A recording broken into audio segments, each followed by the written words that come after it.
How's it going, my aristocrats? I hope you're all doing well today. Coming back at you with another one of these long-form videos.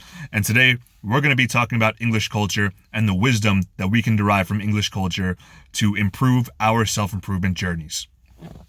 So the first thing that I want to talk to you guys about is coming back harder when you get knocked down.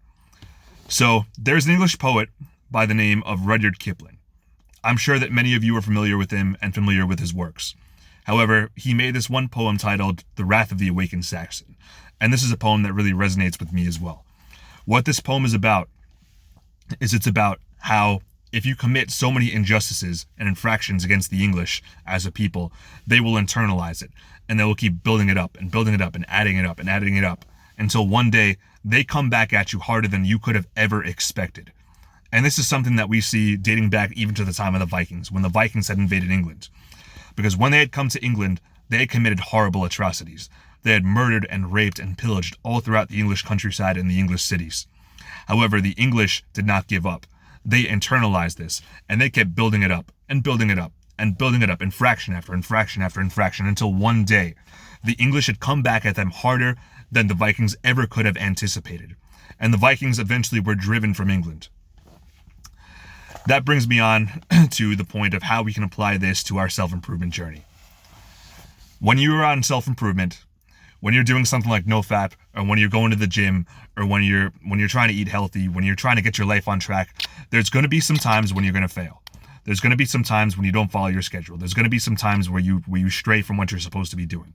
However, what you have to do is even after you fail, even after you don't succeed at something that you really wanted to succeed at, you got to come back. You not only have to do it again, but you have to come back harder. You have to come back even more resilient and more fierce than you did the first time. And that brings me on to my second point about English culture, the power of resilience. So during World War II, during the Blitzkrieg, during the Battle of Britain particularly, the Nazis had taken the Luftwaffe, their air force, and were bombing British cities, British centers of industry, and British ports. This was a terrifying time for the English people. However, the English fought back with an incredible resilience. And Hermann Goering, the leader of the German Air Force at the time, is quoted as saying, "We had forgotten that the English fight best with their backs to the wall." While the rest of Europe had fallen, while France fell in 6 weeks, Denmark fell in 6 hours, Poland fell in a month, Britain still fought on. They were still resilient, because the English fight best with their backs to the wall, when the odds are against them. How we can apply this to our self-improvement journey is that when you're on self-improvement, there's going to be some difficulties in your path. There are going to be things that challenge you. There are going to be things that are thrown your way, that are going to throw you off your path for a little bit. But the thing is that you can't give up. You just got to keep going. You got to keep trudging on until you get that goal, until you get to where you need to be, until you achieve your plans that you want to achieve. And that brings me on to my next point, number three. The third thing that we can learn from English culture is don't tell other people your plans, just work on it. So throughout Britain's history, from the Romans to the Vikings to later on the Normans, and even later on than that, the Nazis, there had been a series of invasions. There had been a series of, well, the Nazis had never really invaded England. However, for the other ones, there were many invasions that had taken place throughout English history. But throughout all these invasions and occupations, the English had to keep their plans to themselves. They had to keep silent. They had to not inform too many other people of their plans because it could result in a reprisal. When Britain was first building its empire, so before Britain was formed, it was just called England. When the English had first started building their empire, they did so very, very subtly.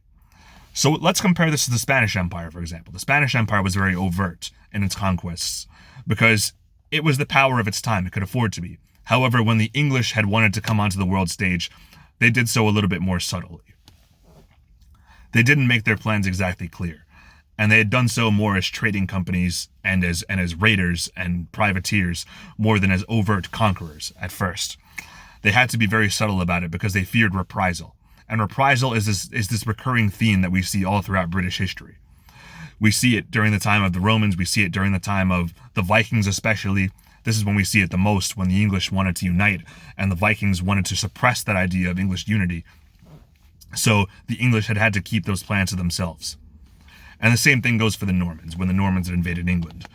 However, how we can apply this, especially to our self-improvement journey, is that I hear over and over again people talking about their plans online and stuff like that. And even among some of my closer friends as well, there are some people who talk about their plans all the time. And I used to be one of these people too. I used to talk about my plans all the time. However, when you talk about your plans, there's something in your brain that kind of convinces you that you've already achieved this, that you're already there. Like your brain kind of fantasizes about you already being there. At least that's my experience. And that's the experience of many of the other people that I've talked to, both in my server or in real life as well. But if you keep your plans to yourself, if you keep silent about what you're doing, if you kind of, bring people in when you need to bring people in, but for the most part exclude most other people from your plans, you're more likely to get those plans accomplished.